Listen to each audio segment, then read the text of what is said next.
Good evening and welcome to live coverage of the penultimate round of the RWB International Constructors Championship.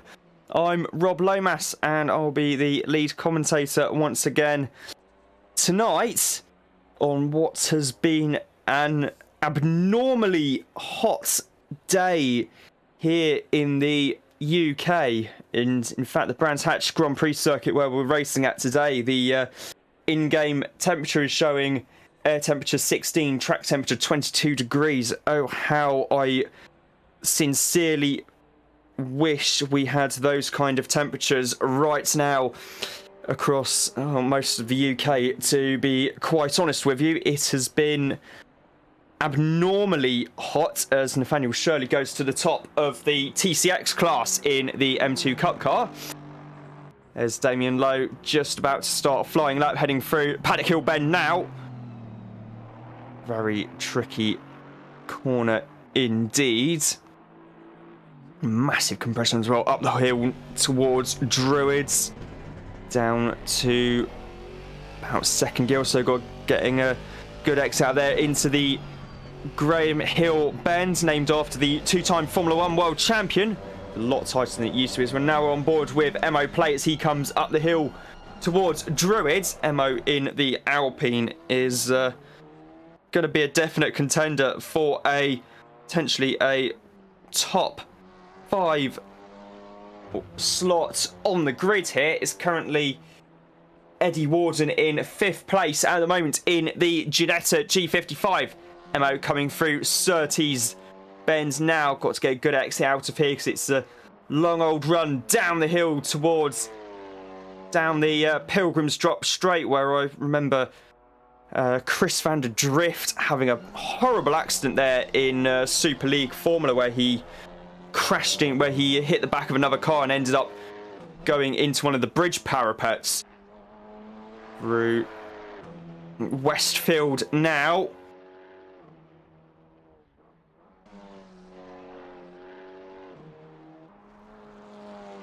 Heading through the back of the circuit, through the penultimate corner, coming up to Clearways.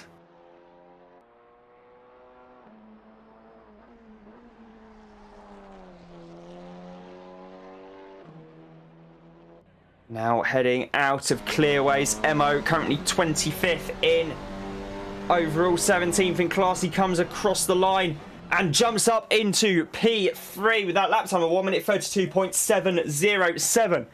Just behind Radek Schuller on pole, Mark Lesson second, Mo third, Magnus Dahlgren fourth, Sergio Lemke fifth, Eddie Warden down to 6th, Toby Atkinson 7th, Craig Gilbert-Wood 8th, Dan Birch in 9th, and Adam Kajowski rounding out the top 10 ahead of Hugo Gomez and Ian Begg. It's Nathaniel Shirley from McDonald and Crockett in the top 3 in the TCX class. It's been quick look at the temperatures today. It's been in the mid to high 30s in the nearest in Sevenoaks today, the nearest major town to Brands Hatch. Been unseasonably warm here in the UK, to the point where a couple of drivers like Nigel Wood, for example, have had to actually pull out simply because it was unbearably hot in their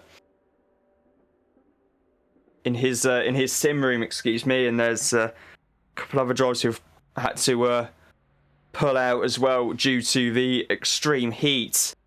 It's even up in York, which is in the north of England, it's been also knocking on the door of 40 degrees. So it has been well and truly unprecedented, which is why I'm going to be taking breaks between races to get another drink.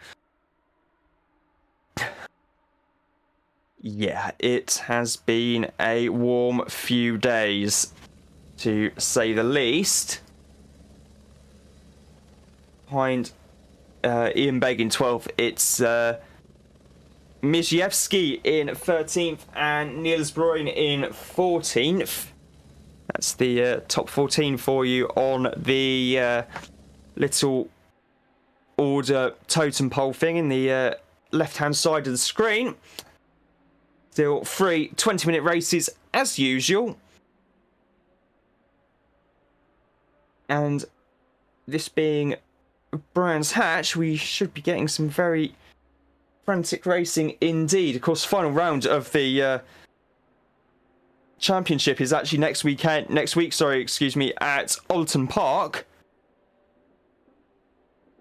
which is about as close as we have to the Nordschleife, dare I say it, on this game.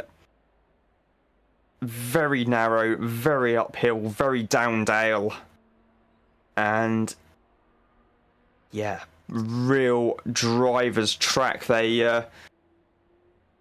in British GT, they actually once complained that having the first round at Alton Park, the damage bills were too high, so one year they decided to have the opening round at Brands Hatch instead. And I cannot for the life of me remember who was driving, but one of the GT3 drivers, not a professional, is an AM driver, gentleman driver,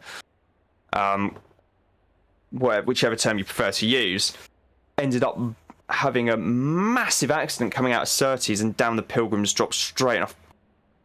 Must have barrel rolled it at least 6 or 7 times.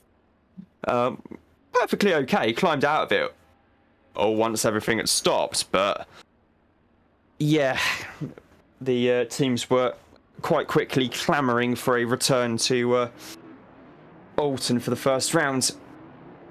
Behind Bruyn, it's Mad Al, Damien Lowe, Johnny Lenz, and Max Haynes. Max, very quick driver, clearly, I think, starting at the back of the grid for a little bit of fun this evening. Come out of clearways now. There is a gap between the GT4 and the TCX cars to try and stop them getting mixed up. Cleanest looking start in the world, but either way, we are racing now. We're currently on board with Magnus Dahlgren in 4th place, heading down into Paddock Hill Bend now. It's a very short run, so he's got Sergio Lemke up the inside. He manages to hold on to the position. Looks like to be a good clean start from everyone so far at Paddock Hill Bend. Heading up the hill now towards Druids. Hard on the brakes. Down to 2nd or maybe even 1st gear, depending on gear ratios. It's still Braddock, Schuller, Lesson, Mo Plate, Dahlgren, Lemke, Warden, Atkinson, Gilbert Wood, Birch, Kozlowski. That's your top 10 in the GT4 class. Heading out of Graham Hill Bend now. On the back straight towards 30s. Hey, quite a late apex actually through that corner. It's a very long corner. It's longer than everyone seems to realise. There's Dominik Miziewski in the Porsche in P13 at the moment, battling away with Begg. He's just been passed by Begg actually, and he's got the Aston Martin of Niels Bruyn, with him. Dominic able to hold on. Dominic actually returning to the championship for the first time this season in the Porsche. So good to see him back. There's Sergio Lemke in the Alpine right on the back of Dahlgren, but even closer behind to him is Eddie Warden. Eddie gonna have to go the long way round at clearways on lap 1. It's not going to be doable though for him.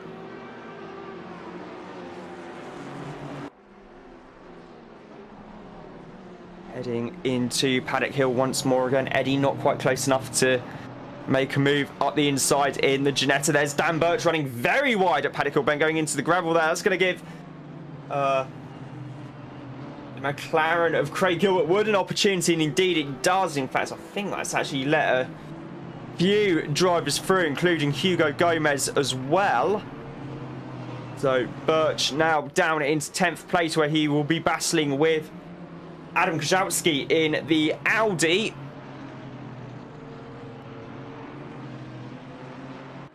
There's, and speaking of which, there is Kozlowski in the Audi R8 LMS GT4.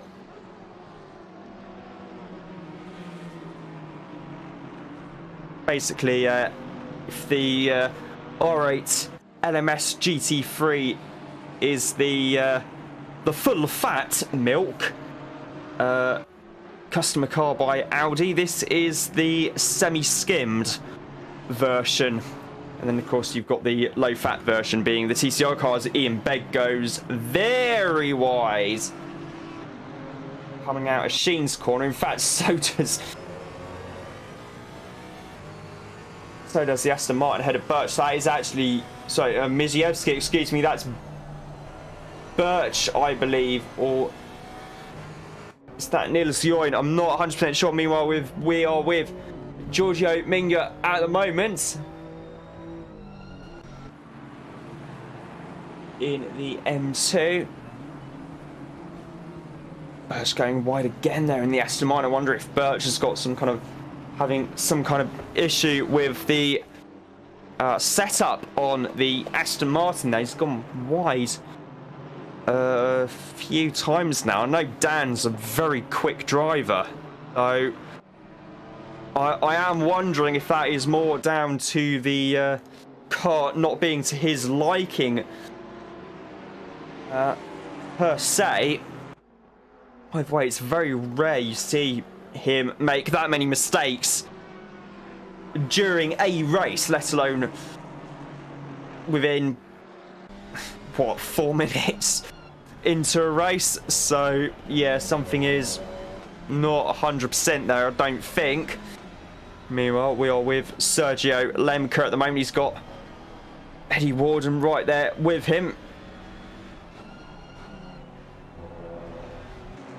Eddie, who, like most of the Brits on this server, I do hope has a supply of kitchen roll on standby.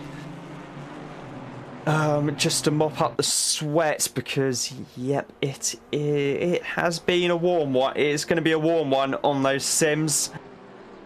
It's warm enough here in my commentary studio, quite frankly, but... yeah, currently with Mad Al at the moment. I was going to look at Johnny Lenz. He's currently trying to hold off Damien Lowe at the moment. The car in front being Johnny Lenz in the fluorescent yellow and fuchsia pink Maserati. Or is it magenta? I don't quite know, to be honest. Either way, it's a bit bright. Now we're looking at something a bit less bright, but very iconic nonetheless for those of us of a certain age. Magnus Dahlgren in the McLaren 570S GT4. A livery that harks back to the Loire Van spec West Tobacco era. Loire Van, of course, being the French law that prohibits tobacco and alcohol advertising at sporting events. Thus why, for the French Grand Prix, virtually the entire F1 field had to redesign half their liveries to try and hide the very obvious tobacco sponsorship. And given that McLaren was sponsored by West Cigarettes, then they replaced the West logo with Mika on Häkkinen's car and David on Coulthard's car. Later added Kimi for Raikkonen as well. Remember, seems to recall Jordan using replacing the wording for Benson and Hedges with Buzzing Hornets and painting the car accordingly. It's another one I remember from back in the day. Sorry about that. It's been a it was quite interesting. It's also a law that caught out the Tequila Patron ESM sports car team as well when they were racing at Le Mans a few years ago, because you had because of course they were sponsored by Tequila Patron. It was one of the drivers, Ed Brown, his company, and they had to seek alternative sponsorship just for that particular race because of Loire Van. It's something I have I actually wrote about it in my undergraduate dissertation, showing how Formula One has been affected by politics. So I am speaking very much from memory here.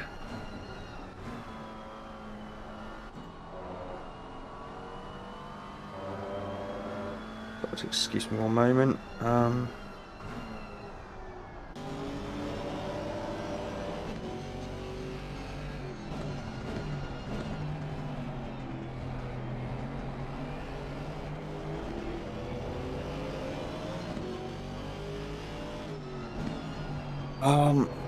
So you're currently riding on board with Hugo Gomez in the Mercedes AMG GT4.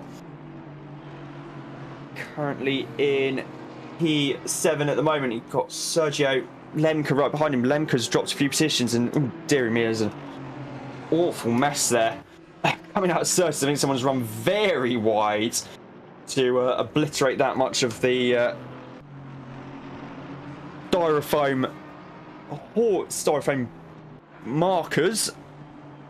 Heading through the back end of the circuit now, through Westville Bend. They've squared off a few of these corners over the years to try and increase the runoff area. More for superbikes actually than anything else. It was actually one of the conditions of superbikes racing here, because before that these were some spectacularly fast corners with absolutely next to no runoff area whatsoever. From experience, squared off a few of these corners over the years to try and increase the runoff area. I'm joined by Bruce Superbikes actually, Box, who is I think actually replaying some of my commentary at the moment. No, I just had the YouTube going until I could come in here and turn the proper view from within. No worries.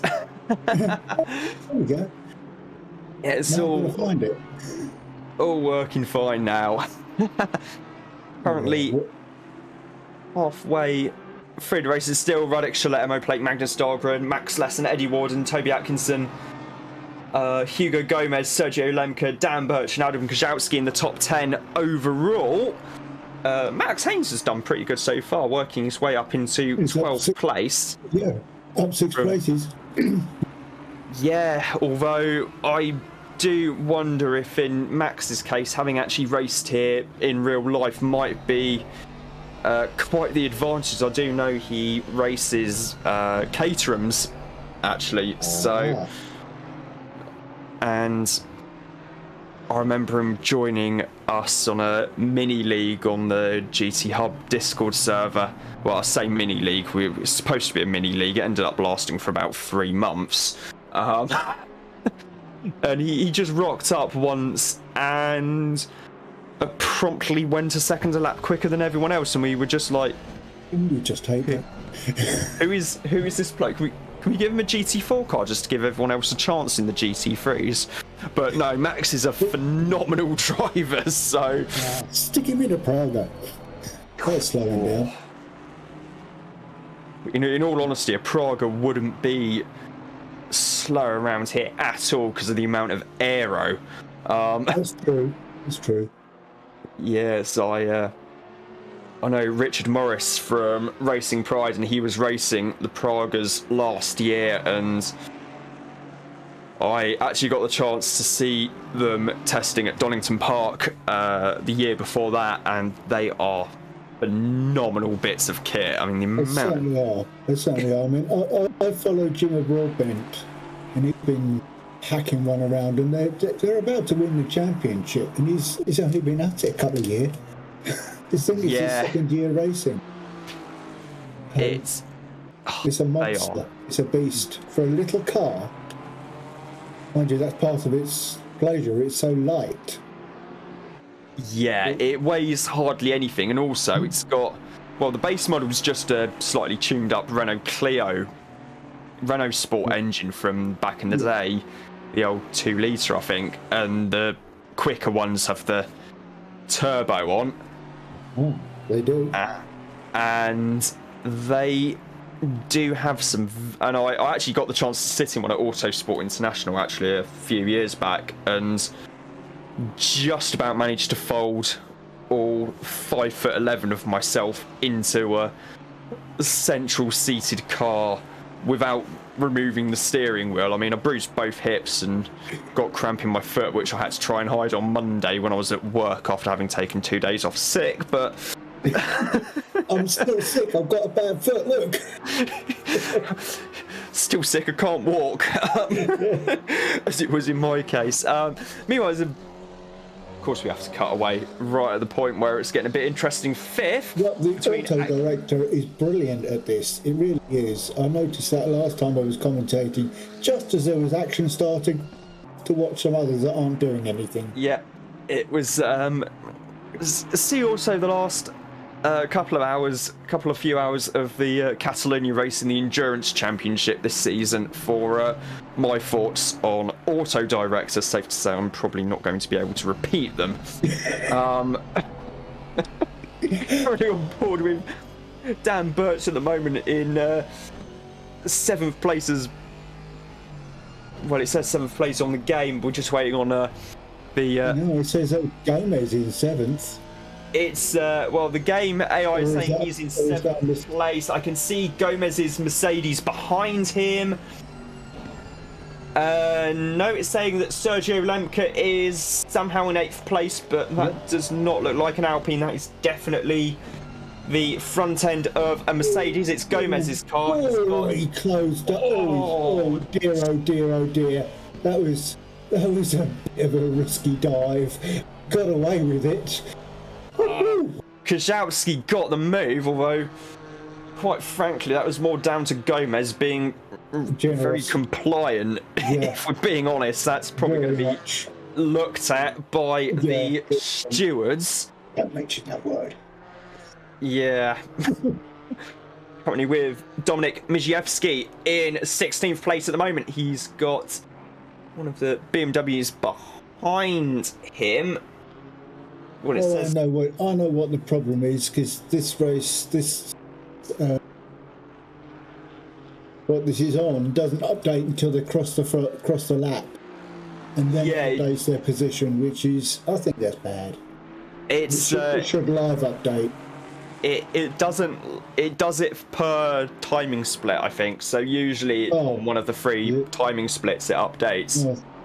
So for the lap. I've driven some games that wait till the end of the lap to give you your new position. It's like, hey, in third for ages. Yeah, it's a battle hotting up for 14th here between Ian Begg, Johnny Lenz, and Mad Al. Ian in the BMW, Johnny in the distinctively liveried Maserati, and Mad Al in his traditional grey and red liveried Ginetta. Yeah, he loves that car. Oh, absolutely. Ginetta's, you drive the Ginetta, it's got such heavy steering on it. Yeah, but brilliant. Heavy steering, but it scoots out of a corner like nobody's business. Oh, absolutely. And the Maserati, well, put it this way, I think Gianni is quite glad it's actually dry in this race for once after what happened at Snetterton. The Maserati, of course, being basically a one-make race car that has been converted to GT4 specification, but the one-make version of the Gran Turismo doesn't have ABS or traction control. So trying to get that thing around in the wet is, as we saw last time out at Brands Hatch, quite painful. Okay, any viewers want to write a mod for that to give it some ABS and TC, we'd be happy. Oh, I don't think Kunos would be too pleased. There's so many millions of mods being written for their games, it's untrue. Oh, wow. Having Shepard currently in P3 in the TCX class. Ian Begg still just about holding on to 13th place. Maddow still pushing through. He does look, that is a fine looking car in those colours. So it looks like a double nostril on the front of the. Does you can just see it peeking around the yellow and pink one? Yeah, it's a very distinctive car. Of course, one that's actually been replaced in real life, actually, by a newer V8 powered GT4 car by Ginetta, as we see Damien Lowe in the mix here in the TCX battle. So that's Varga, then Damien Lowe in the GT4 Mercedes, and then it's Kevin Shepherd and George McDonald in the battle for third place, heading into clearways once more. Did I see Varga's up 5 laps? 5 positions rather. Yes, he is indeed up 5 positions. That's impressive for his class. Yeah, he's usually up at the sharp end of the field, although whether he got done for track limits in qualifying, I don't know or not, but he is making up for it during the race itself, as the usual suspects are fighting out for the class podium, being Shirley, Varga, Shepherd, it's Todor Kostadinov in the top 5 there as well. Yeah. Currently back on board with Hugo Gomez. He's got the Mercedes of Max Haynes behind him. And now back to Toby Atkinson, who's just been passed by Eddie Warden for 5th place. Eddie in the Ginetta, made to look like they were nice cars. Viper. Yeah, it certainly is. Albeit minus 4 cylinders and slightly wider tyres and a bigger wing, a rear diffuser, and then we're getting on the door of the good old Chrysler Viper that raced at Le Mans under the Huda Shonak's team at Orica, no less, back in the late 90s, early 2000s. I can't remember if that's I don't understand how people corner at speed in that car. I really don't. Oh, there's a sharp corner in any speed. I'm into the barrier. I just can't make it in if I... The older Viper GTSR. I can't remember if that's the car that... I remember John Hindhoff from Radio Le Mans saying that he once tested one of the Orica Vipers at Paul Ricard back in the... I think it would have been about 99, 2000, and he ended up actually having a bit of an off, shall we say. A bit? I remember that. Oh, what the... Oh, we've got some total cars. No, it's the end of the race, that's why. So it's Reddick, Schiller, Emo Plate, Magnus Dahlgren, Max Lesson, Eddie Warden, Atkinson, Birch, Lemko, Kajowski, Gomez. That's your top 10. Haynes in 11th, then Craig Gilbert-Wood, then Niels Sporin, Ian Begg, Mad Al, Johnny Lenz, Dominic Mijiewski, and Damien Lowe is the top 18 overall. In the... It's good to see Mad Al still driving, because he's been at this game for quite a while now. Yeah, he's still got a good bit of pace there in that Ginetta. Yeah. And I'm fairly sure that Eddie and Crawford Brown as well, who's having to miss this round, giving him plenty of pointers as well to get the most out of it. Way. Yeah. Yeah, you can brake here in that car. There's Peter Varga crossing the line. But you can brake here. Yeah. Nathaniel Shirley, Peter Varga, Kevin Shepherd, McDonald, Kostadinov, Hottie, Minga, and Crockett. That's round. Sorry, carry on. Oh, sorry, I was going to say that's the roundup of the TCX field quickly. Sorry. That's all right. Yeah, because Hottie was in the 12 hours Nürburgring that I caught the end of commentating on the other night.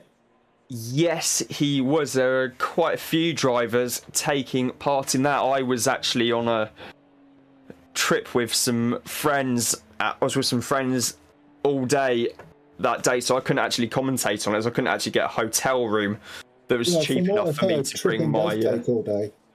Yeah, it It really was an all-dayer for me, and I couldn't actually bring my laptop and my headset with me, otherwise I would have actually had a go at maybe jumping on for the last 2 hours of the race. Instead, you had to listen to me. But there are plans afoot for the charity 24 hours coming up later in the year, and the band will be getting back together. Cool. So I'm always available for comment, or almost always available for commentating. So all you got to do is give me a shout, and I'm around. Oh, cheers! We'll do. It's going to be. I think the initial plan I read so far was that it's going to be a repeat of the last charity 12 hours, where it was just me and Red Sky on comms for quite literally all 12 hours. So we're going to have a bit of a laugh with that. But either way, we don't actually know the circuit yet. So that's going to be a very, very interesting surprise when that does get announced. Yeah, Currently 2 minutes before. I don't know the drivers' first names, so I'll be leaving that up to you. Oh, thanks. Yep, it's... I could read the surnames, so that's all right for me. I can do that. I mean... Is this round 2? This is the second race in the penultimate round. I think that means Radek Schuller is on 7 wins in a row now, at least. He swept the last 2 weekends in the KTM Crossbow, despite one of the weekends not being able to get any practicing because he was a little bit busy at the Red Bull Ring, marshalling during the Grand Prix. Oh, what a fortunate chap. Yeah. So he was, he actually sent us, very kindly sent us a photo of his marshal's post. It was basically in between the pit entrance and the pit straight.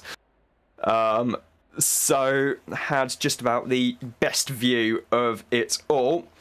Awesome. Of course, without marshals, we wouldn't be able to go motor racing. No. And they all give up their time for free. Yeah, that needs a big mention, because a lot of people don't realise that the marshals do it for... That includes risking their lives. Yes. And especially when, say, for example, a car... Where you gone? Where have you gone? Speaking YouTuber. Oh, there you are. You're back. His car... Oh, sorry. Yeah, I was saying that Felix von der Leyden, a famous German-speaking YouTuber, drives a KTM Crossbow GT2 in the Nürburgring 24 hours, and this year his car actually caught fire coming out of Arenberg. So he found the nearest place to park it. Unfortunately, in getting out of the car, it rolled down the hill. Oh, that was like the other guy in the Formula One the other day. Couldn't get out of his car because he had to keep putting it on the brake until someone came along with a chock.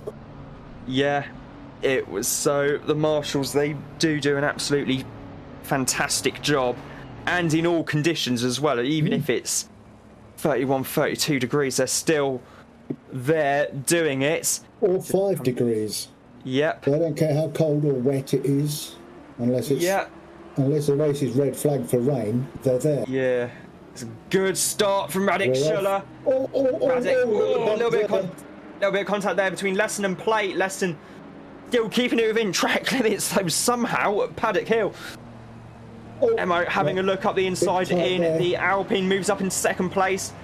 Eddie Warden is still in 5th place. I can see Magnus Dahlgren in the McLaren there as well. Then it's Toby Atkinson battling away one of the Aston Martin. There's Craig Gilbert. We're like, big off there at Graham Hill Bend as Damien Lowe involved. I think that's one of the M2 Cup cars, I think, involved as well. Yeah, I could see the numbers changing as they went round. So, yeah, it's definitely some of each group. Yeah, it's been a bit of a collision there. No doubt that's going to be looked at by the stewards. Definitely a bit of argy-bargy there. Oh, absolutely. But it's all accidental. That's the thing with RWB drivers. Yeah. They're not doing everything they can to win, no matter who they kill on the way around. There's respect. And if they do an accident, then it's an accident, the definition of it. Yeah. In fact, I mentioned Crawford Brown earlier on. He posted a message this evening on the server saying that he pulled out at today's race because he just wasn't in the right frame of mind because it was just how hot it was. And of course, being up in Scotland as well, it's incredibly rare to have temperatures above 30 degrees. So I don't blame him in the slightest. In fact, he's not the only driver to have pulled out this evening for that reason. I think Nigel Wood is another driver who's had to pull out because of the temperatures, and someone else I know did as well. Yeah, Martin Hughes. Changes at the bottom end there. Yeah. Jaworski and Lerter and Haynes, and Al is right at the back now. Yeah, he's dropped. There's been a spin off there, I'm sure. And of course, the director wasn't there to see it. Yeah, as Max Haynes currently up 4 positions at the moment in the Mercedes, although making good use of actually holding a race license there, I'd imagine, as we see go on board with Mark Lesson in the Audi, car number 78, heading down towards Clearways. Once more, got Magnus Dahlgren behind him. There's Nils Join in the Aston Martin. He's got Hugo Gomez right on his gearbox in the Mercedes AMG GT4. Well, that was Cop with Gomez behind him. No, Lenz has just dropped 2 spots. Yeah, I can only assume that's the Maserati doing what the Maserati does best, i.e. being totally undrivable. Yeah, KOTP is the group of, among others, Dan Birch, Toby Atkinson, Nils Join as well, who all took part in the Constructors' Championship last year in the Nissan GTR and won the championship actually at the final round, thanks to 2/3 of the Porsche team getting wiped out in a massive accident after just one corner of the race at Bathurst. I'm not surprised. That is a nasty first corner. It wasn't even turn 1. They'd actually got through turn 1, and then someone pushed someone onto the grass on the run up to turn 2, and because of how close the walls are on Mountain Straight, it was just a game of pinball, and unfortunately that game of pinball ended up wiping out 2/3 of the Porsche team in the process. Oh dear. Yes, and basically cost Porsche the championship as well. Well, that amount of points being lost all in one go. Yeah. I'm not surprised. It was the era of Jack Alexander winning just about anything and everything, as we see Nils Join battling with Ian Begg heading into Graham Hill Bend. Now Begg on the inside. Just squeezing Join onto the grass. That's going to bring Gomez into this as well. You see the net code going on that though? Yeah. Jumping across each other. Join. Contact there between Gomez and Join. There's a second touch, which I thought was going to try and straighten the Aston Martin out, but no, that sees Niels going into the wall at Surtees and returning to the pits with a car which most mechanics would look at and go, it's broken, mate. To put it in terms that Ofcom will actually let me broadcast, as we see Eddie Warden moving up past Mark Lesson into 4th place as well. So you see that skip? That's where your car's going. Yeah. Well, more to the point, you see that skip, that's where the front half of your car's going. The back half should be fine, but no, the front half's going in somewhere over there. So Eddie now up in to 4th place in the Ginetta. You mean back up to 4th place? Yeah, so back up to 4th in the Ginetta. I think he started 5th, actually. Well, I just got a level line on him, so... Oh, okay. He's now... Oh, no, sorry, you're right. Excuse me. He is up +1. So, Eddie up into 4th place. Magnus Dahlgren still 1.7 seconds up the road in 3rd. Hasn't moved. Gilbert hasn't moved. Yep. Dahlgren in the West Tribute liveried McLaren, for those of us who've been watching Formula 1 for long enough, can remember the days of tobacco sponsorship, i.e. the good old days when I was a wee lad. So,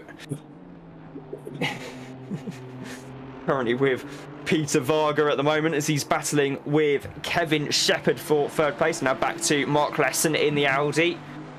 Currently in between. He's closing up on Eddie. He's only 0.4 behind, but Schuller's got a 4-second lead at the moment. Yeah, Schuller is doing what Schuller does. Pretty much. Does best. Making very good use of just how light the KTM is. So the KTM, it's got actually probably the least powerful of the GT4 cars, but at the same time, it's also the only GT. Yeah, you have the weight difference. Also, it has a carbon fiber chassis as well, which means that it's incredibly stiff and light. And of course, that's because the road-going KTM Crossbow also has, who'd thought, a carbon fiber chassis. So this is one of the reasons why a couple of seasons ago, when we had GT4 in the first half of the season, GT3 in the second half of the season, I think we had Radek Schuller, Jack Mason, Crawford Brown and Eddie Warden all in KTMs, and most of the time it was a KTM 1, 2, 3 between Schuller, Warden or Brown in whatever order. It is the best handling GT4 car, which on a track where you've got a lot of relatively high speed corners, actually it's kind of the car you're going to want in a way. Absolutely, because you've got no weight pulling you out to the opposite direction you're turning. Well, exactly. It's going to be the same for actually this time next week for Alton Park as well. They drive like a gnat. Yeah, and Alton Park, has some properly quick corners. I know you've got Druids, for example, where Kovalainen and Danny Watts, if I remember correctly, had a monstrous accident back in Formula Renault in about 21 years ago now, where I think one of the drivers ended up basically cartwheeling onto the top of the tyre barrier, if I remember correctly. It has been a while. And the first couple of corners first 3 corners at Alton as well are seriously quick. I mean, turn 1 in particular at Alton Park is actually a lot quicker than I think people realise until they've driven it in a GT3 car, and then you just realise, that's actually quite a fast corner.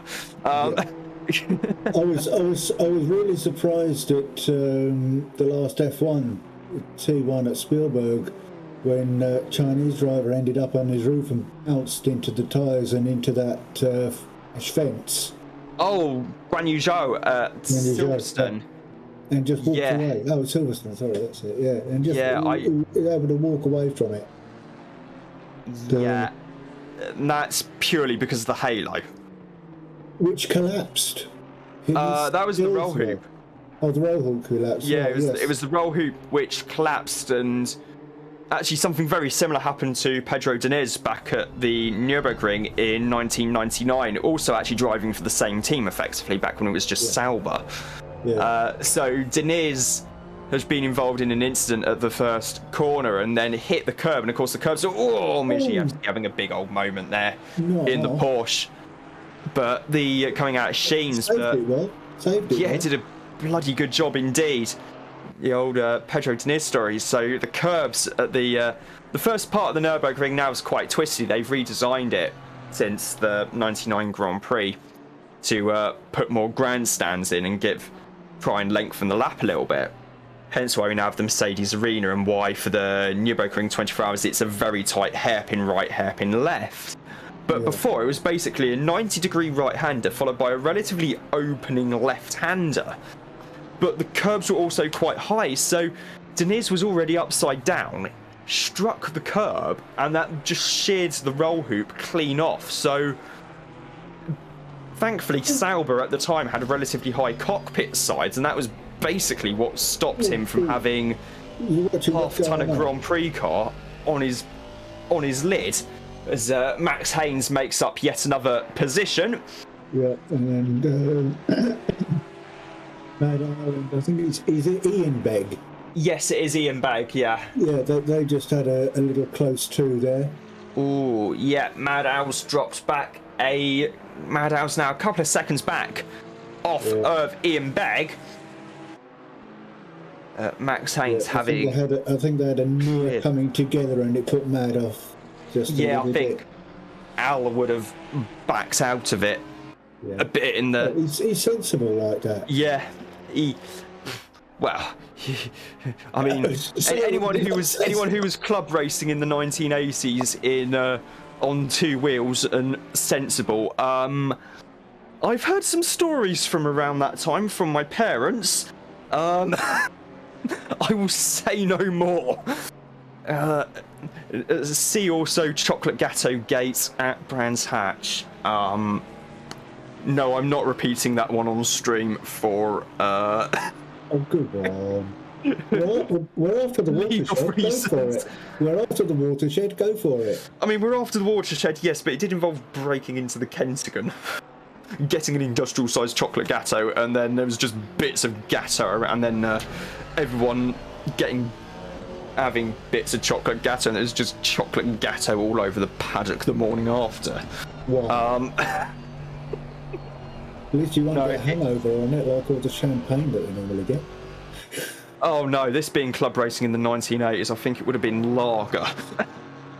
Maybe. Ooh. So.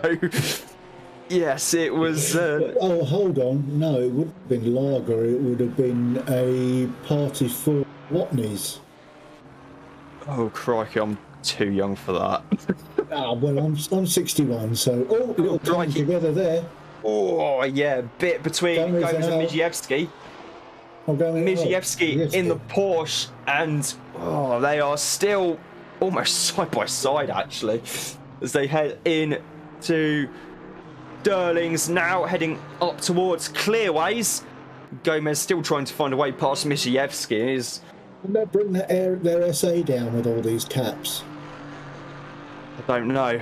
I mean, for what it's worth, I've not long since turned 25, so shit, I probably shouldn't have said that on stream, but there we go. I'm 61.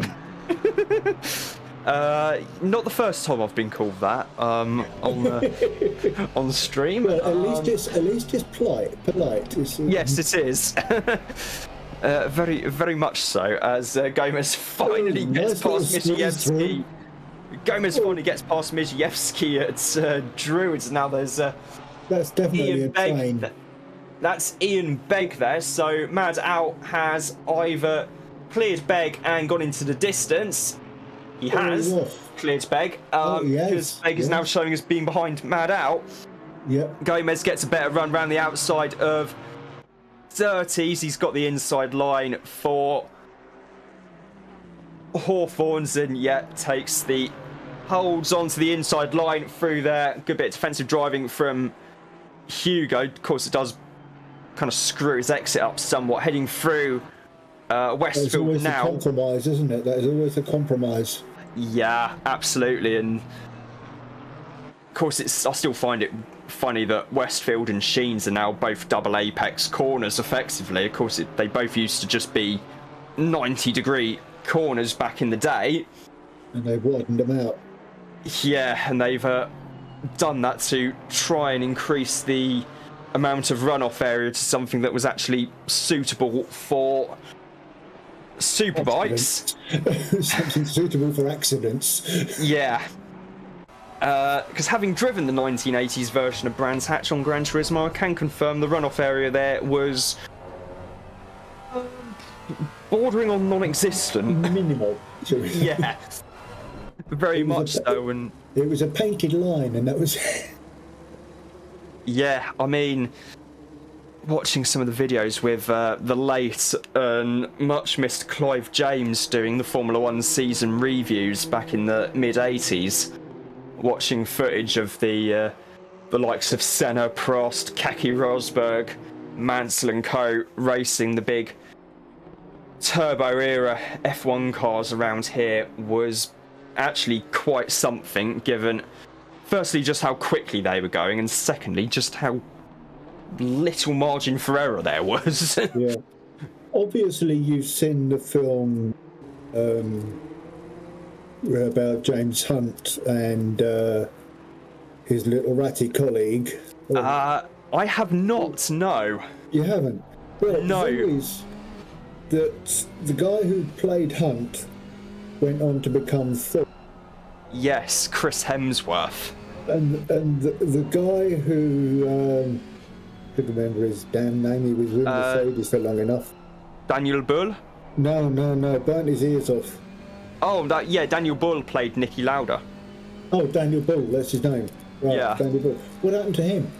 I think he's still an actor as well. I mean, he was in I can't remember the name of the film for the life of me now, but there was a film about 10-15 years ago before Rush, where he played one of the characters in it. It was about it was to do with the concept of nostalgia, which is nostalgia for the old communist East Germany.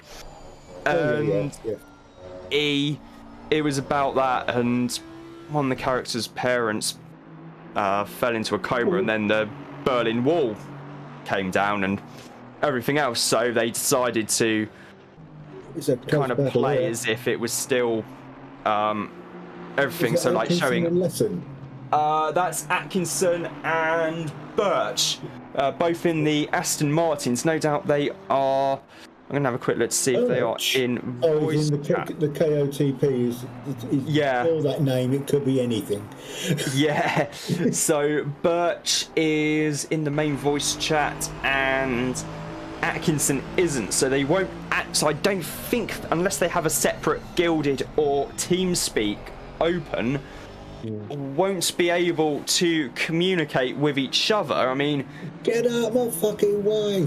I mean, at the end of the day, it's the Constructors' Championship, so they should both not be fighting each other. They should be. Ideally, they should do a Jordan circa Spa 1998 and hold position. Whether that happens or not. To be honest, I would say they should swap positions and go faster. Keep swapping, keep drafting. There's only half a minute left on the race. Oh, I'm trying to work out where Radek is on track. I think he's actually coming up to the back of the TCX class. So there will be another. So there should. Sure, there's a lap up on plate. He's gonna get another lap in, is he? Oh, no, yes, he does, with 1 second remaining. Radek Schuller crosses the line and guarantees another lap here at Brands Hatch on it's 11 seconds up on plate, sorry. Grand Prix circuit. No worries. Or it said 1 lap, not 11. No worries. Radek doing his... he had such a gap on plate. Radek could actually have backed off massively coming out of clearways, lifted and just coasted all the way to the line to end the race if he so wanted to, but decided that being the racer he is, just to keep his foot in.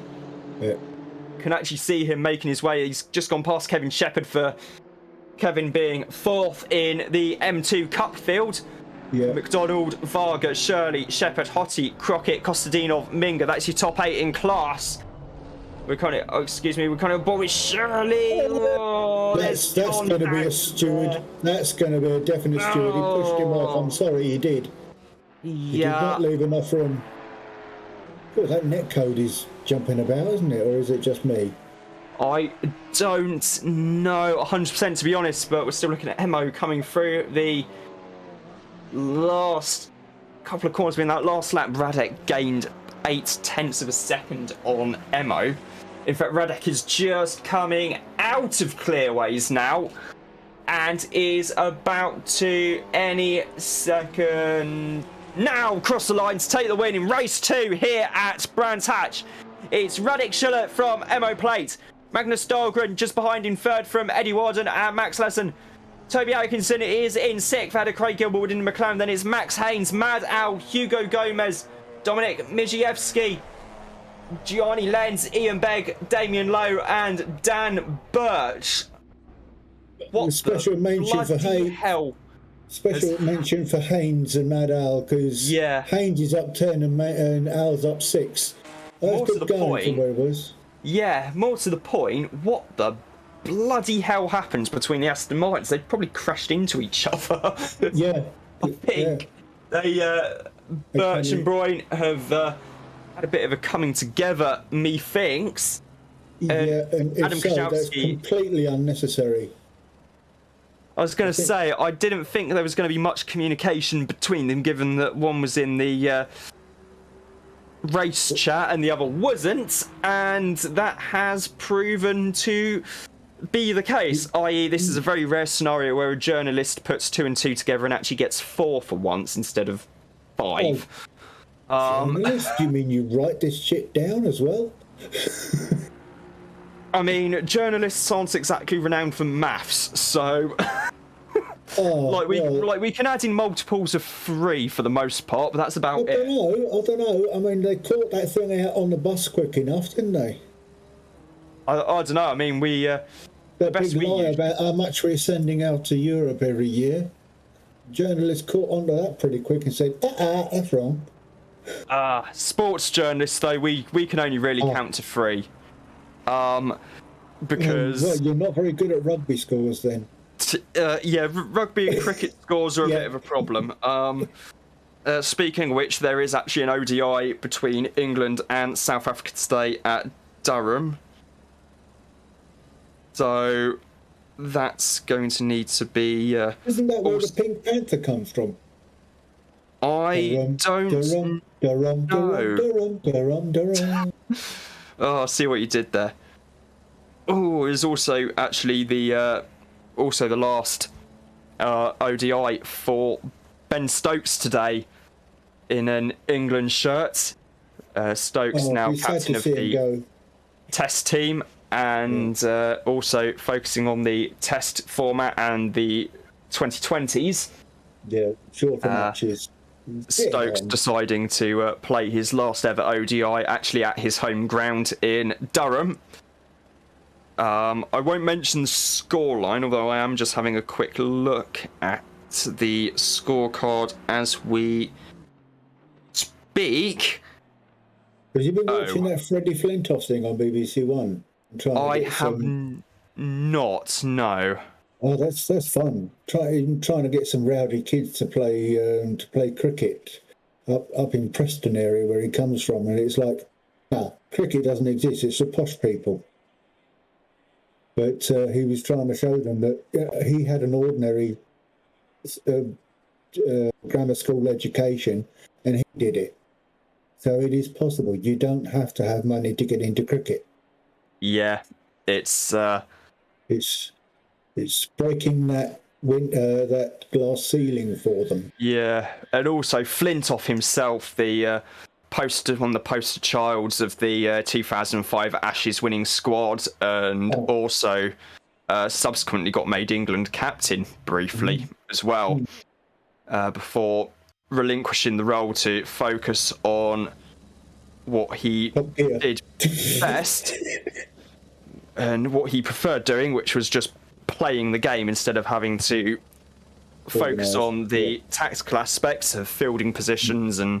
Oh, we've got a gap we've got some gaps on this. Yep, that's looking at Matt Al, I can see Berg, I can see Mijewski. There's... Are you watching on Pitwall? Because I'm not. I'm not watching on Pitwall. I'm actually watching the live stream at the moment. Yeah, same here on Discord. Yeah. So currently, yeah, so it's still... I was noticing a lot of cars flickering in and out or into each other, sort of thing, in the last couple of races. Which is, I say, I think that's netcode. Yeah, it could be netcode, or it could just be that the drivers are still putting in last-minute tyre adjustments, which, given how... when they're driving. Oh, so, okay, yeah. I was going to say that's definitely probably netcode then, given that we got drivers from quite literally all over the world taking part in this race, including Australia. We have Ian Begg, Damien Lowe. I dread to think what time of the morning it is for him in Singapore at the moment. They're 7 hours behind. Yes, they are... No, ahead. Think you'll find... Because California's yes, you're right. California's right. 8 hours behind, and I think he's 8 hours ahead. Yeah. So it's probably getting on for 5:30 in the morning for Damien in the Mercedes. So, as well as around most of Europe for good measure as well. We've got a damp start, and it's a cloudy race. Excellent. Is it a damp start? It's a leaf. No, it's where the leaves are flickering under those clouds and under the clock bit there in the top right. Yeah, it's good. It's surprising because there's apparently no wind whatsoever, and the track is an air temperature of both 13 degrees. So lovely and cool. Oh, how I wish it could be 13 degrees right now. 13 is a good racing temperature. Engines are very efficient at lower temperatures, as you know. Yep, absolutely. And no doubt anyone driving a KTM, Alpine, McLaren, Aston Martin, Mercedes, BMW, or the even the M2 Cup cars would be very appreciative of just how cold it is, relatively speaking. The Porsches not so much with their engine at the back. They're not going to be getting so much cold air through. Yeah, and also the Ginetta being naturally aspirated, same for the Maserati as well. It's the usual trying to get some vague form of brake temperature ready for when we all go barreling into Paddock Hill is occurring. It's going to be even more fun next week at Alton Park. It's heading down the... Jimmer loves Alton Park. It's one of his favourite tracks. Same here. Phenomenal track to drive around, a real driver's circuit. As race 3 goes green at Brands Hatch. Another good start from Radek Schuller. Radek going to hold the inside into turn 1, which he does. Bit of contact there between Eddie Warden and one of the Aston Martins. That's Dan Birch in the 58. And Birch is now right in with the M2 pack. There's Max Haynes there as well for good measure. So, what is up with Birch? His steering is off somewhere because he went straight into his partner on that previous corner. Didn't need to, and that caused him to bounce off the other car and off the track. I don't know if he's got he might have a little bit of suspension damage, maybe, but he might also be running a very low traction control setting. And again. Yeah, he might be. So it might be a mixture of very low traction control setting, slightly damaged suspension, and very heavy right foot trying to desperately make up some ground fairly quickly. Although, thankfully for him, he's got Max Haynes just in front of him, so Haynes is going to probably carve quite the gap. Now, if Birch can actually stay on the back of Haynes, that's going to be quite impressive, because I know Max is a phenomenally quick driver, so actually this might not be the worst thing in the world for Dan Birch in the Aston Martin. Of course, the Aston Martin uses the same engine as the Mercedes as well. Yeah. He's going to need to make use of that drafting to get back through the pack, because I've got to say, he did it to himself. I'm sorry, but he did. Yeah, it's very. It's a bit of a tricky one. Turn one's always usually a bit of a pinch point on the opening lap, but yeah, but his steering was off a bit because he pushed himself into his teammate. That caused him to bounce into the other car and then off the track. He didn't need to turn into his teammate at all. There was room to get through. Yeah. As I say, I think it was a slight bit of oversteer or something that caused him to just twitch into his friend, and off he went. If in doubt, turn the traction control up a click or two. I know most people are probably going to be listening to this and going, why? Why do turn it that? off altogether. Yeah, turn it off altogether and pretend you're driving the Maserati. Said no one ever. I prefer driving with it off. I really do prefer driving with it off. Gives you far more control over the car. Oh yeah, I mean, I've been doing a little bit of that on the Xbox with some 70s, mid-70s Formula One cars, and they have been incredible to drive. As Eddie Warden and Hugo Gomez are side by side battling for 6th place here. Eddie gonna have to go around the outside at Clearways. There's a lovely smile on Eddie's car. Yeah. The Dodge Viper, sorry, the Ginetta G55, heading up into Paddock Hill Bend, the inside, just a little bit of a nudge, contact there. To keep that in well, car 14. Gomez doing a fantastic save by Hugo there to keep not leave the track. Yeah, to keep the big Mercedes actually not even in track limits. There goes the Maserati exiting stage right. Because Maserati doing Maserati things. That was Gianni Lenz, for those of you wondering who was driving.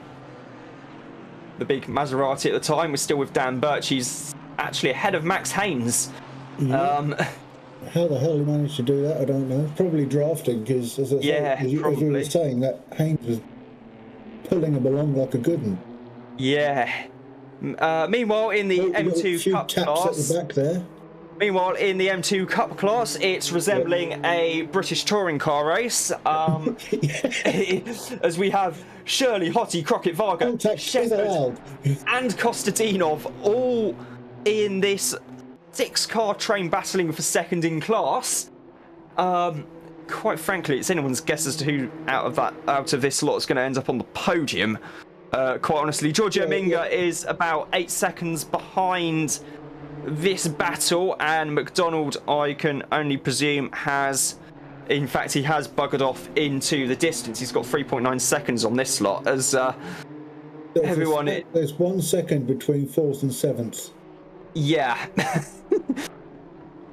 It brings back memories of Gilles Villeneuve's defensive driving at Harama in 1981 in that absolutely god-awful turbocharged Ferrari that had all the power in the world but had seemingly an allergic reaction to corners. And quite frankly, how he ended as about a second separating the top 5 at the end of the race, as they all couldn't get past the Ferrari because he was able to keep them behind in the corners, and then as soon as they got to the pitch straight, the power of that Ferrari just disappeared. He just buggered off into the distance, and then when they got to the bits that didn't have corners, everyone closed back up again and no one could get past it. It was absolutely fantastic. And hello. Oh, Toby Atkinson there, just going up the inside of MO plate for... I thought it was Eddie. Oh no, that Eddie Warden's in the red and white Ginetta just behind. Oh, right. As Mo drops down to 5th place in the Alpine.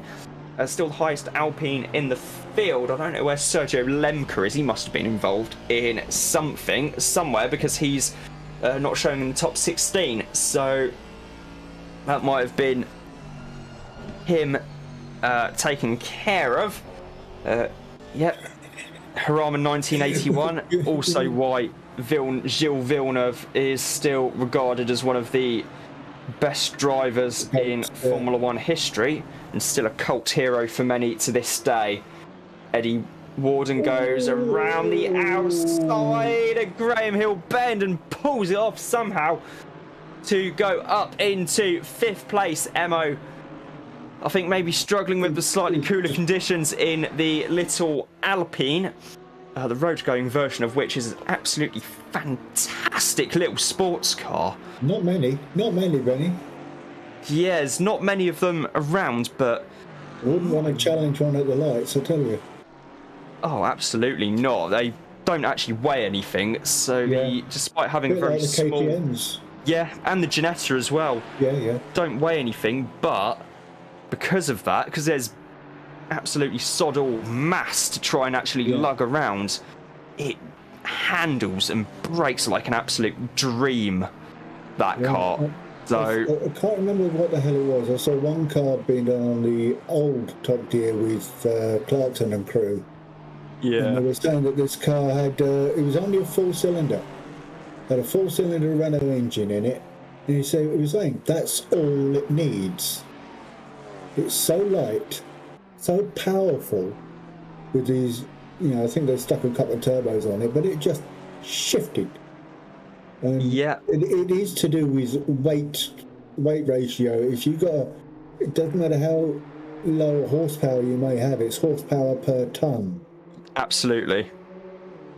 Yeah, it's why I remember when I was growing up, one of the 30 fastest laps at the time was held by a Lotus Exige S back when it still had the little Toyota 4-pot, albeit with a supercharger bolted on for good measure, admittedly, but still, it was right at the sharp end because it didn't weigh anything. It was one of the few road cars at the time to have aero that actually produced downforce, believe it or not, instead of just actual downforce instead of just reducing aerodynamic lift.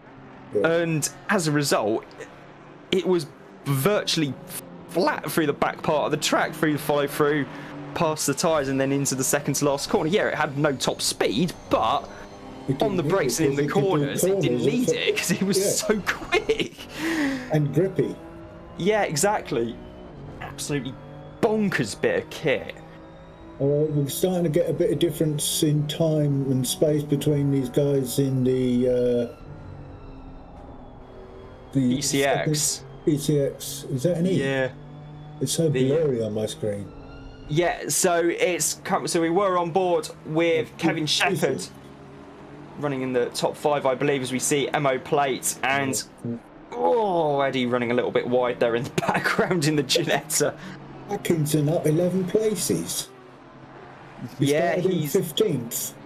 He has had a little bit of help, admittedly, through various incidents, but nevertheless, Toby was one of the quickest drivers in the GTR last season, usually at the front end of things in the KOTP team, and he is making very good use of that pace right now. It's currently 1.2 seconds behind, so 1.4 seconds now behind Magnus Dahlgren in the McLaren 570S GT4, soon to be superseded by a brand new GT4 McLaren for next year as well.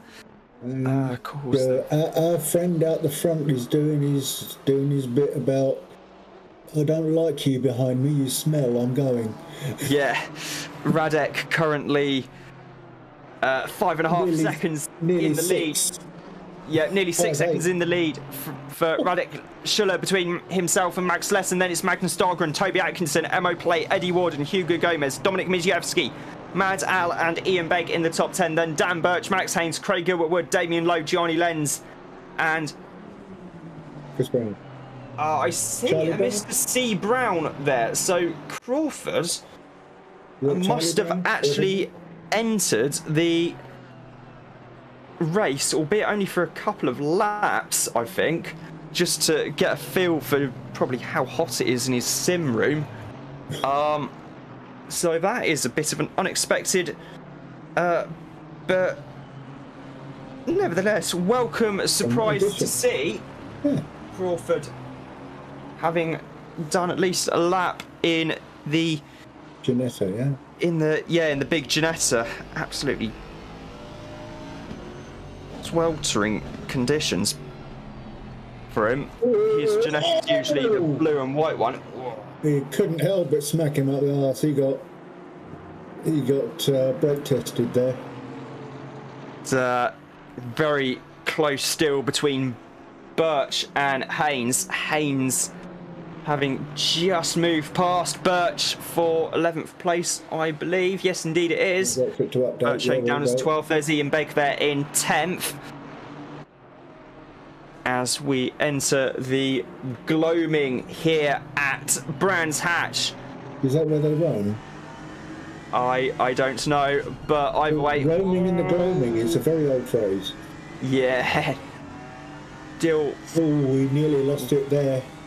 But Birch having another big moment there. Yeah. Out at the back, you can just see from the rear view from Ian Begg's M4, a new version of which was Haynes actually... trying to come through on the inside there. Haynes is probably the best one in the world. We're going to have a look up the inside into paddock. Not quite close enough, but nevertheless, he might be close enough for a run into Druids. We'll see. He's Begg taking the inside line. Haynes having to go the long way around.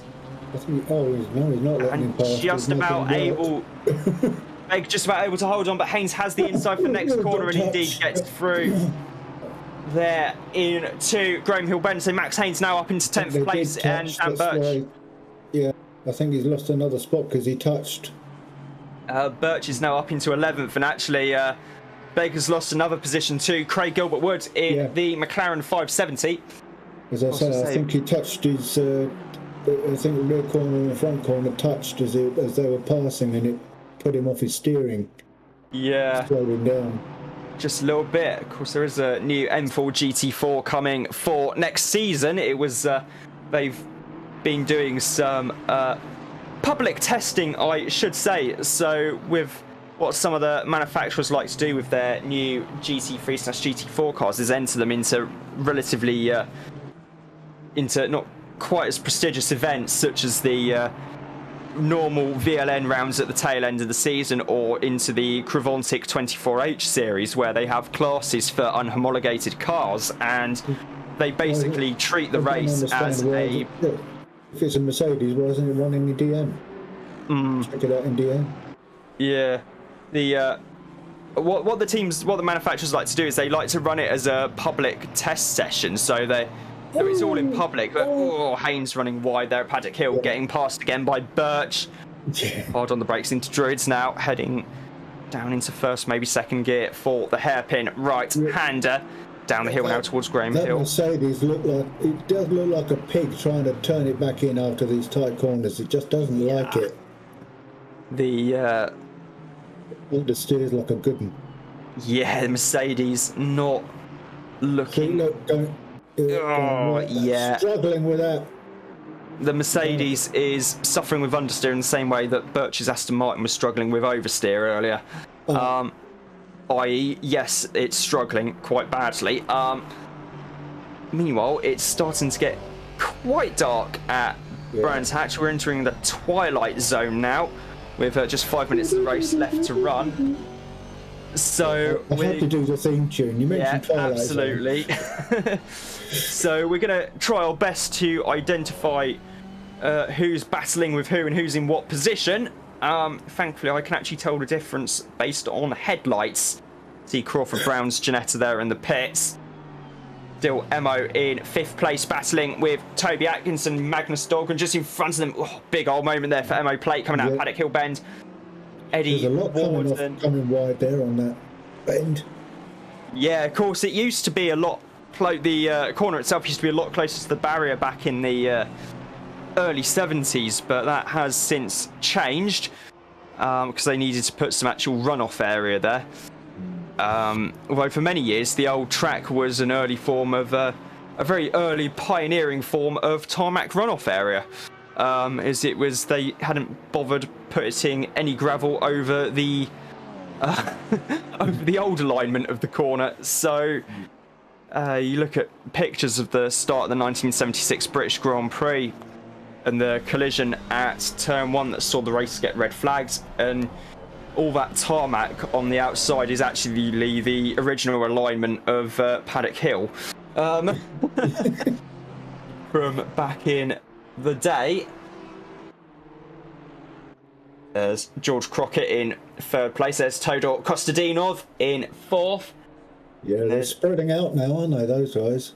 Yeah, there's really Kevin Shepherd down to seventh in the M2 Cup class. The M2 Cup car very much more akin to a touring car in a sense, in that it is basically a road-going M2 with half the interior gutted, a big old roll cage put in, racing, all your obvious racing paraphernalia like your seat, your harness, your fire extinguisher, your kill switch, etc.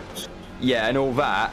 But other than that, it is something vaguely akin to a rear wing on the back. But other than that, it is a fairly standard off the production line in Munich M2, which has just been tweaked. Nothing at all, just tweaked ever so slightly by BMW M Division GmbH in the south of Germany, in Munich, and built a fantastic, fun and affordable racing car. Yeah, relatively speaking. I think this is where Mercedes skunk works have gone wrong. Is that they've concentrated on making the cars bigger and heavier. The AMG Black, for instance, was too heavy for its own good. It was a interesting car, although mind you, I wonder if they did actually do some stuff to the AMG Black so they could do a Toyota with the GR Yaris, although thankfully we don't have homologation in GT4, but in the World Rally Championship, Toyota, the reason why they built the GR Yaris in the first place was so they could actually make some changes to the main rally car. Even though Toyota engine in it. Yeah, even though Toyota are actually losing money on every single one they sell, but Toyoda-san, the Akio Toyoda, the CEO of the company, is also a racing driver himself. So no wonder why Toyota is starting to build fun drivers' cars once again. Well, didn't they start? I mean, it started when I think he was the guy who said, "Let's do the GTR." Yeah, let's do the GT86 and with the nitrogen-filled tyres. Oh, that was Nissan. That was Nissan. Yeah, Toyota. I'm a twit. Sorry. Toyota and Toyoda-san did the GT86 as kind of modern-day equivalent to the A86 Corolla. Ah, gotcha. Back in the 80s, and my word, that was one hell of a success. And they have been there's even a one-make race series for those cars in Japan. We see Mark Lesson coming out of the final corner to take second place. There's Radek Schuller. He has won again by about 11 seconds. 8.8. There you go. Cheers. Yeah, 8.8 rather. So Radek with his 9th win in a row. It's going to be Dahlgren third, Atkinson 4th, Plate 5th, Warden 6th. A choke on that. 9 in a row. Yeah, a little bit of a wait now for Gomez, who should be crossing the line now. There we go. There's Hugo Gomez, having crossed the line in 7th. Maddow, another cracking result from him in 8th. Dominic Misiewski in 9th. Craig Gilbert-Wood rounding out the top 10. Then Damien Lowe, Dan Birch, Max Haynes, Johnny Lenz, Ian Begg, and Crawford Brown. In the TCX class, it was McDonald, Shirley, Rocket, Kostadinov, Varga, Hottie, Shepherd, and Minga, with the cars still on their final lap at the moment. It looked like Kostadinov said it was up 10 places. There's only 8 cars. He is showing as being plus 10. Whether that's plus 10 in class or plus 10 overall, I do not know. It's confusing, that. Yeah, there might be a couple of others in the M2 Cup class, but I don't think we've seen them pop up on the screen. It's showing 24 cars, so 16, 8. Yeah, that's okay. That doesn't quite add up, but either way, that was the penultimate round of the RWB International Constructors Championship. So another dominant race meeting for Radek Schiller. It's actually the third time in a row that he's won 3 races in a row, which is quite some going. It's Hamilton of last year. Yeah. Or year before even, I should say. Absolutely phenomenal job by Radek in the KTM. Coming up on the 6th of August, we've got a brand new series, the America's Cup. No, we can turn it into a sailing event. We can turn it into a sailing event if we set the weather conditions to monsoon, but that's unlikely. But we have 4 weeks, 4 US tracks with 4 different cars. Kota, Laguna Seca, Watkins Glen and Indianapolis. Not necessarily in that order, admittedly. It's actually Kota, Watkins Glen, Indianapolis and Laguna Seca, excuse me, in 4 different types of cars. So Kota in the Huracan Super Trofeo Evo 2, Watkins Glen in the 992 GT3 Cup, Indy in the 488 GT3 Challenge car, and Laguna Seca in the big Camaro GT4. That's starting on the 6th of August. The next round of the Endurance Championship has been confirmed as being the 8 Hours of Monza on the 3rd of September. The sign-ups are open until for another month yet, so get your place booked for that. Of course, we've got the Monday Fun, series as well. That's a quick rundown of what is to come on RWB International. My thanks to Bruce Andrews for joining me here in the commentary box, and thanks also to Nate Newcomer for hosting the stream and sorting all of the technical stuff out. But as always, it's bye for now.